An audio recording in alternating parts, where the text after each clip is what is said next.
Well, the place where I grew up was called Crime Brook, and that's about 3 kilometres outside of Penrith.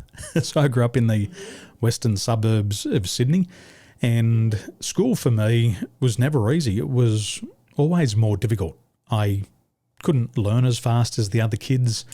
I seemed to be always in trouble. It didn't matter what I did. I just couldn't keep up. And it was when I was 11, I was diagnosed with what's called linear sequential learning disability.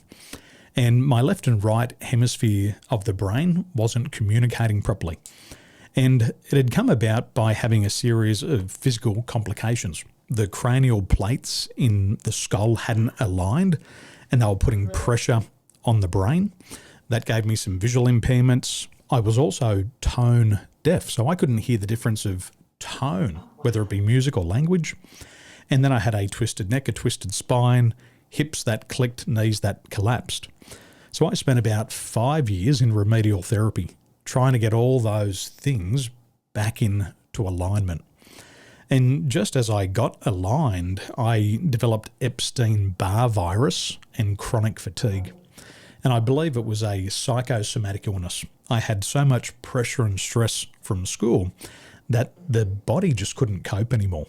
And so coming into year 10, into year 11, I missed the majority of those classes. And by the time I got healthy and well, I got back to school and the teacher said, "Mr. Tolson, we think you should just stay at home and not come back because you're just too far behind."